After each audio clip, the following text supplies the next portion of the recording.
Hello everyone, welcome back to my YouTube channel. आज हम discuss करने वाले हैं 22 जनवरी के करंट अफेयर्स क्विज। चैनल पे आप लोग नए हैं तो चैनल को सब्सक्राइब कर लें, वीडियो अच्छी लगी तो वीडियो को लाइक कर दें। यहाँ पे हमारा फर्स्ट क्वेश्चन है, with reference to the American exceptionalism in international relations which of the following statements is correct. So यहाँ पे अगर हम बात करते हैं अमेरिकन एक्सेप्शनलिज्म की, तो द राइट आंसर ये क्या है? बेसिकली डॉक्ट्रिन है where the US creates international norms but often exempts itself from adhering to them. So यहाँ पे ऑप्शन बी जो हो जाएगा ये हमारा करेक्ट आंसर हो जाएगा। नेक्स्ट क्वेश्चन है, रिगार्डिंग द 123 एग्रीमेंट। 123 एग्रीमेंट क्या है? ये सिविल न्यूक्लियर डील है इंडिया एंड यूएसए के बीच में। तो ये इससे डायरेक्ट भी पूछ सकते हैं कि 123 एग्रीमेंट क्या है, तो ये सिविल न्यूक्लियर डील है इंडिया एंड यूएसए के बीच में। इससे रिलेटेड हमने यहाँ पे करेक्ट स्टेटमेंट्स बतानी है। सो स्टेटमेंट 1 है, it granted India a clean waiver from the nuclear suppliers group allowing it to trade in nuclear fuel without signing the NPT। So यहाँ पे स्टेटमेंट 1 जो है ये हमारी बिल्कुल करेक्ट स्टेटमेंट है। सेकेंड स्टेटमेंट है, the civil liability for nuclear damage act 2010 in India places the entire financial burden of a nuclear accident on the operator alone. So यहाँ पे सेकेंड स्टेटमेंट हमारी इनकरेक्ट हो जाती है, बिकॉज इंडिया में जो लॉ है सप्लायर को भी लाइबल बनाता है, ठीक है। तो यहाँ पे दैट्स वाई ये स्टेटमेंट जो है हमारी इनकरेक्ट है। थर्ड स्टेटमेंट है, the US has successfully operationalised 6 nuclear power plants in Andhra Pradesh under this agreement as of 2026। तो यहाँ पे थर्ड स्टेटमेंट भी हमारी इनकरेक्ट है, बिकॉज आंध्र प्रदेश में अभी तक कोई भी प्लांट नहीं लगा है। दैट्स वाई यहाँ पे थर्ड स्टेटमेंट जो हो जाएगी हमारी इनकरेक्ट हो जाएगी। The right answer is only 1। So option A जो है यहाँ पे करेक्ट आंसर हो जाएगा हमारा। नेक्स्ट है, with reference to the birthright citizenship. Birthright citizenship जिसे जस्ट सोली कहा जाता है, land of the soil in the US consider the following statements. तो यहाँ पे करेक्ट स्टेटमेंट्स बतानी है हमने। स्टेटमेंट 1 है, it is a principle where citizenship is granted to anyone born on the territory of a state regardless of parental citizenship. यहाँ पे statement 1 जो है बिल्कुल करेक्ट है। जो जस्ट सोली होता है ये बेसिकली क्या होता है, लैंड ऑफ द सॉइल कहते हैं इसे। And land of the soil मतलब ये एक प्रिंसिपल है कि अगर जैसे अमेरिका में क्या, अमेरिका फॉलो करता है जस्ट सोली। जस्ट सोली मतलब लॉ। सो यहाँ पे जस्ट सोली का मतलब क्या होता है कि ये एक प्रिंसिपल होता है कि अगर कोई भी बेबी वहाँ पे बॉर्न होता है, चाहे उसके पेरेंट्स किसी भी कोई भी सिटीजनशिप हो उनके पेरेंट्स की, बट वो बच्चा जो होगा वो अमेरिकन होगा, वो एलिजिबल होगा अमेरिकन सिटीजनशिप के लिए। तो यहाँ पे फर्स्ट स्टेटमेंट हमारी बिल्कुल करेक्ट है। सेकंड है, in the US this right is protected under the 14th amendment to the constitution. और यहाँ पे सेकंड स्टेटमेंट भी हमारी करेक्ट है। यूएस में जो है इस राइट को प्रोटेक्ट किया गया किसके अंडर? 14th अमेंडमेंट जो है कॉन्स्टिट्यूशन अमेरिका का, उसके अंडर। सो यहाँ पे सेकंड भी बिल्कुल करेक्ट है। थर्ड है, India followed a strict jus soli principle until the 2003 amendment to the citizenship act.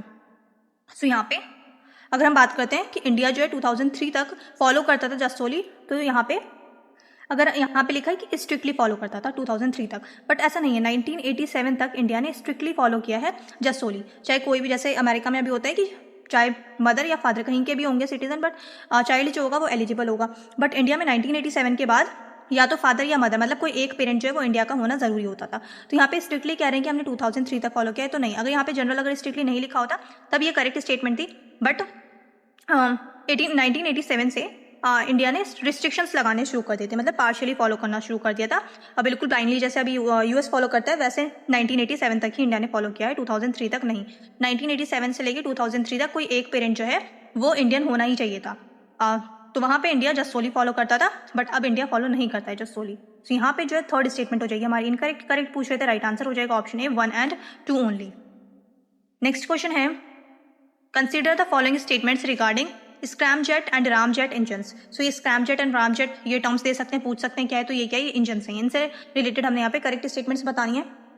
So statement 1 जो है, a ramjet engine works efficiently at subsonic speeds while a scramjet is used for supersonic speeds। so यहाँ पे statement 1 जो है ये बिल्कुल गलत है, बिकॉज अगर हम बात करते हैं रामजेट की, तो रामजेट जो है सुपरसोनिक के लिए होता है, एंड जो स्क्रैमजेट है वो सबसोनिक के लिए होता है। तो यहाँ पे ये चेंज करके लिखा है स्टेटमेंट, दैट्स वाई ये स्टेटमेंट 1 जो होगी हमारी इनकरेक्ट होगी। सेकंड है, a scramjet engine uses the high speed of the vehicle to compress incoming air without using rotating compressor. तो यहाँ पे सेकंड स्टेटमेंट हमारी बिल्कुल करेक्ट है।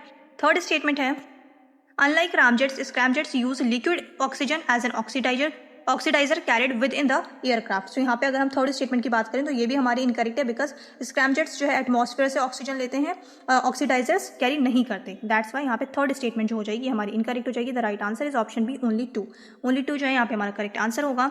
नेक्स्ट है, with reference to BRICS and the threat of tariffs by the US consider the following statements. यहाँ पे भी हमने करेक्ट स्टेटमेंट्स बतानी ब्रिक्स से रिलेटेड। सो यहाँ पे स्टेटमेंट 1 है The US has threatened to impose 100% tariffs on BRICS nations if they attempt to replace the US dollar with a common BRICS currency. So यहाँ पे स्टेटमेंट 1 हमारी बिल्कुल correct है। सेकेंड स्टेटमेंट है De-dollarization refers to the process where countries reduce the share of USD in their foreign exchange reserves and international trade. So यहाँ पे second statement भी हमारी करेक्ट है। थर्ड स्टेटमेंट है currently Saudi Arabia and Argentina are full time active members of the BRICS plus group. तो यहाँ पे third statement जो हो जाएगी ये हमारी इनकरेक्ट हो जाएगी बिकॉज अर्जेंटीना ने ज्वाइन करने से मना कर दिया था एंड सऊदी अरेबिया अभी फुल मेंबर नहीं है। दैट्स वाई थर्ड स्टेटमेंट जो है ये हमारी इनकरेक्ट हो जाएगी। करेक्ट पूछ रहे थे। So the right answer is option A 1 and 2 only. Next है the term entity list often discussed in India US strategic relations refers to. So entity list क्या है? एंटिटी लिस्ट जो है ये है basically a list of foreign individuals and organisation subject to specific US export licensing requirements due to national security concerns. यहाँ पे option B जो हो जाएगा ये बिल्कुल करेक्ट होगा। ये यूएस कॉमर्स डिपार्टमेंट की लिस्ट होती है जो ट्रेड रिस्ट्रिक्ट करती है। सो यहाँ पे ऑप्शन बी जो है ये बिल्कुल करेक्ट स्टेटमेंट है। नेक्स्ट है in the context of urban governance what are the primary criticism of the smart cities mission as observed in cities like Shimla. So यहाँ पे हमने करेक्ट स्टेटमेंट्स बतानी है। स्टेटमेंट 1 है focus on basic infrastructure like sidewalks being rebranded as smart without actual IT led innovation. So यहाँ पे statement 1 हमारी बिल्कुल करेक्ट है कि जो बेसिक इंफ्रास्ट्रक्चर है उसी को रीब्रांड कर दिया गया है, स्मार्ट नाम दे दिया गया, उसमें कोई एक्चुअल IT लेड इनोवेशन नहीं किया गया है। तो ये एक क्रिटिसिज्म है।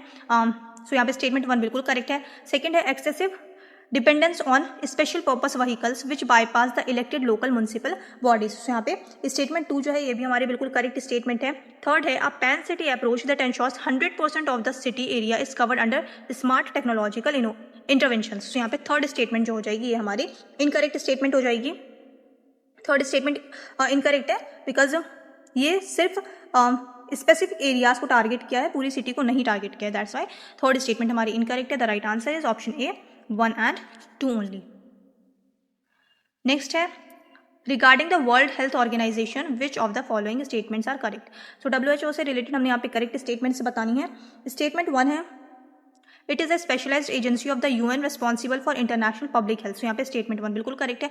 WHO जो है ये UN का एक स्पेशलाइज्ड एजेंसी है। स्टेटमेंट 1 करेक्ट है। सेकेंड है the United States is the largest voluntary contributor to the WHO budget. तो यहाँ पे सेकंड स्टेटमेंट जो है ये भी हमारे बिल्कुल करेक्ट है। यूएस जो है वो लार्जेस्ट वॉलंटरी कॉन्ट्रीब्यूटर है WHO में। थर्ड है India has never held the position of the chair of the WHO executive board. तो यहाँ पे थर्ड स्टेटमेंट हमारी इनकरेक्ट हो जाएगी। यहाँ कह रहे हैं कि इंडिया ने कभी भी WHO का चेयरमैन कोई भी इंडिया से नहीं बनाए। तो यहाँ पे थर्ड जो है ये हमारी इनकरेक्ट है बिकॉज डॉक्टर हर्षवर्धन जो है पहले एग्जीक्यूटिव बोर्ड के चेयरपर्सन रह चुके हैं। तो यहाँ पे थर्ड स्टेटमेंट हमारी हो जाएगी इनकरेक्ट। करेक्ट पूछ रहे थे, राइट आंसर हो जाएगा option A only 1 and 2। Next है the Paris climate agreement 2015 aims to limit global warming. So यहाँ पे पेरिस क्लाइमेट एग्रीमेंट से रिलेटेड हमने करेक्ट स्टेटमेंट्स बतानी है। So the right answer is well below 2 degree Celsius probably to 1.5 degree Celsius compare to pre industrial levels. So वही की जो temperature increase हो रहा था उसको कम करने का टारगेट रखा गया है। यहाँ पे स्टेटमेंट 1 जो है ये बिल्कुल करेक्ट है। लास्ट क्वेश्चन है Operation Prosperity Guardian recently in the news is a maritime security mission in which of the following regions. So यहाँ पे राइट आंसर हो जाएगा हमारा Red Sea and Gulf of Aden. ये हम बहुत बार डिस्कस कर चुके हैं। ऑपरेशन प्रोस्पेरिटी गार्जियन ये रेड सी के लिए बेसिकली जो कि हाउथी अटैक्स के अगेंस्ट US लेड मिशन है। सो यहाँ पे स्टेटमेंट बी जो हो जाएगा ये हमारा बिल्कुल करेक्ट हो जाएगा, Red Sea and Gulf of Aiden.